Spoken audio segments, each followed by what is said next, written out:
September 1998. Umbrella Corporation, Raccoon City facility. USS Delta Team, codenamed Wolfpack, has been deployed to assist Alpha Team. Their orders are to rendezvous with Alpha Team leader Hunk and support his infiltration into the complex. The use of lethal force has been authorized. What's up, guys? It's Snake here, and I am super excited because finally, after I can't even count how many years, we finally get to play a brand new Resident Evil game.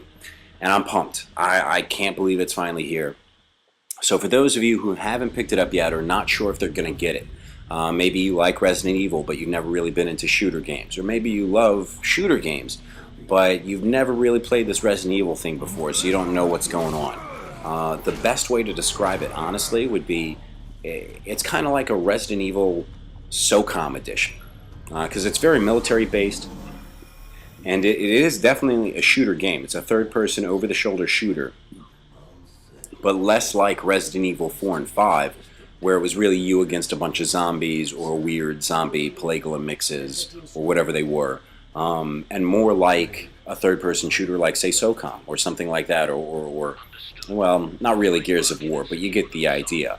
And there's all kinds of different bad guys. In this video reel here, which is just a short clip of my first playthrough on the regular campaign mode, so I'm not playing with anybody online. But through this first playthrough, you're only going to really see me interact with human enemies, which are all military-based or paramilitary-based. So they all got guns just like us, some machine guns, assault rifles, things like that. But then on top of that, we're going to have regular survivor humans that are, you know, equipped with shotguns and different things, as well as regular zombies. On top of that, we're going to have the bioorganic weapons, which are zombies that are mutated with the G-virus, which, in other words, you give a living being the G-virus, and they mutate into these creatures like the Hunters, which we're going to see one in a second. Not a real one. We'll see it in a cage or in a tube. Then the Lickers, which everybody knows from the original Resident Evil movie, the ones with the long tongues. And then, of course, the big bosses like Tyrants and things like that. We're probably going to see Nemesis, would be my guess, because we are going backwards in time and we're reliving a separate part of the story from Resident Evil 2 and 3, one that we've known a little bit about up until now. But now we're really going to get into it and see what goes on with it. And from the way everybody's talking, you may or may not be able to kill people that don't die in the original Resident Evil 2 and 3. So this may be a way for us to see a multitude. See, those are the two Hunters just to the left. But there may be a multitude of possibilities of this one event that's taken place back in September 1998, almost to the day that the 4 Marines infiltrated Verut and went to go save Peter over in Germany. 53 years to the day, almost. But anyway, enough about Call of Duty zombies. We're talking about Resident Evil here.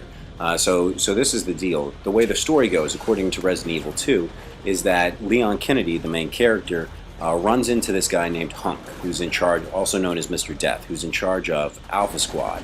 And his team procures a copy or a sample of the G-virus. And then everyone dies except for Hunk, who's able to escape.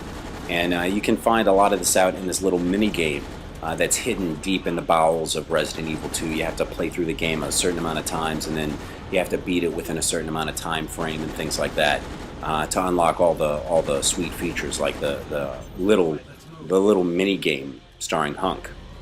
So Hunk gets out and he escapes, and we see him in some of the other games too, where he's just a background character. A lot of times it's all just referring back to these events that take place in 1998. So now we're finally going to get to live through exactly what happened to Hunk.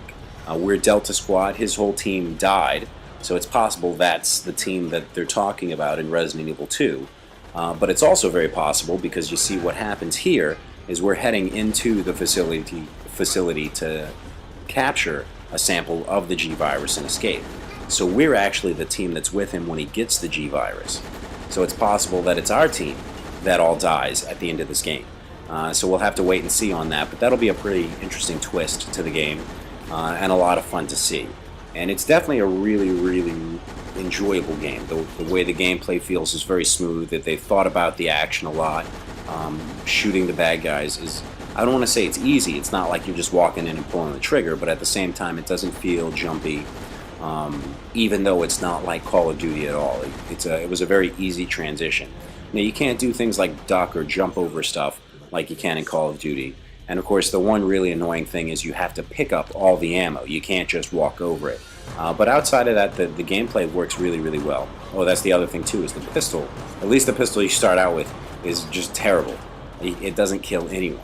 I guess it might work on zombies a little bit better because they're already dead and decomposing. But anyway, enough about the guns. The game, I have to say, if you haven't picked it up yet and you were even halfway interested in it, you should definitely go and check it out. I don't know what kind of special GameStop has, but I know Best Buy, you get two free downloads. One download gives you extra guns, and then the other download is actually the download that they have on the PSN and Xbox Live stores, where it's $2.99 and you get an extra 6 costumes. But you get that free when you go to Best Buy. So if you haven't picked it up yet, GameStop, Best Buy, order it off of Amazon, however you do it, go and pick it up because it's really a sick game. I played a little bit online while I was letting the video process before I did the recording, and the online gameplay works really well too. I didn't talk to anybody, like nobody had their headsets on, but I feel like when you have your headsets and people can coordinate a bit better, because certain people will have healing powers and certain people, like when people get hurt and they need to be revived and things like that, communication can really be key in those situations. But either way, even if you're not talking to anybody, it's very easy to go through the game. It's not like Call of Duty Zombies, where if you're not talking to anybody, you might as well just be dead by level 17. You're not going for the high levels, but it's a lot of fun, and the storyline gets worked in very easily, even though it's an online multiplayer. It's almost what you assume they wanted Outbreak or Outbreak 2 to be. But I don't know, because those were really good ideas, but definitely two of the less popular Resident Evil games. But anyway, that looks like it's going to be it for me in Resident Evil now. I'm going to try and drop another video later tonight with some online play. And then tomorrow we're going to come back, and I don't know what we're going to be watching as far as the video I'm going to be doing, but we're going to be talking about something crazy that happened to me last week. It involves very possibly the Russian Mafia, this whole internet scam thing. But it was just crazy. So we're gonna lay down a video with that tomorrow. But until next time, guys, peace out. Perkins already set up an exchange.